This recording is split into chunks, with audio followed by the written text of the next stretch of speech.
বিসমিল্লাহির রহমানির রহিম। মাগরিব নামাজের সময় বা ওয়াক্ত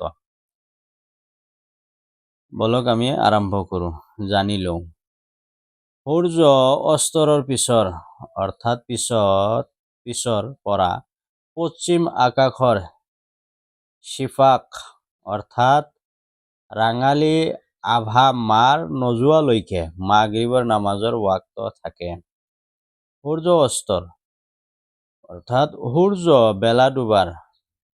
সূৰ্য ডুবাৰ পিছৰ পৰা পশ্চিম আকাশৰ শিফাক অৰ্থাৎ ৰাঙালী আভা মাৰ অৰ্থাৎ এটা ৰং হয়। এতিয়া সেই সময়ত প্ৰায় মই কৈয়ে আছোঁ মাৰ নোযোৱালৈকে মাগৰিবৰ নামাজৰ ওয়াক্ত থাকে। হিদায়া ফাতৱায়ে দাৰুল উলুমত আছে মছলাটো বিদ্ৰোহ। মাগরিবৰ সময় প্ৰায় 1 ঘণ্টালৈকে থাকে। মাগরিবৰ সময় প্ৰায় মানে বেলা ডুবাৰ লগে লগে ডুবাৰ পৰা প্ৰায় 1 ঘণ্টা থাকে মাগরিবৰ নামাজৰ সময়। আমি কি কৰোঁ যেতিয়া সূৰ্যটো বেলিটো কি যায় মাৰ যায়, সূৰ্য মাৰ যোৱাৰ লগে লগে আমি 10-15-20 মিনিটৰ ভিতৰতে যদি আমি নামাজ পঢ়িব পাৰোঁ তেনেহ'লে পঢ়োঁ। কিছুমানে আলিম ওলামাসকলেতো জানে।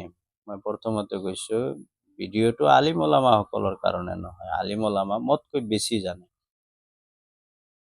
মই যিখিনি জানো মোৰ কিতাপ মই চাই কৈ আছোঁ আপোনালোকৰ সন্মুখত। তো 2 নম্বৰ বস্তু হ'ল মাগৰিবৰ নামাজৰ মুস্তাহাব সময় বা ওয়াক্ত। প্ৰত্যেক নামাজৰ এটা কি মুস্তাহাব ওয়াক্ত আছে। হুজুর সাল্লাল্লাহু আলাইহি সাল্লামে সূৰ্য অস্ত যোৱাৰ লগে লগে মাগরিবৰ নামাজ পঢ়িছিল। বুখাৰী শৰীফৰ হাদিস আছে যে আল্লাহ ৰসুল বেলি মাৰ যোৱাৰ লগে লগে ডুবাৰ লগে লগে কি কৰিছিল মাগরিবৰ নামাজ আদায় কৰি লৈছিল। আমি তেনেকৈ পঢ়োঁ।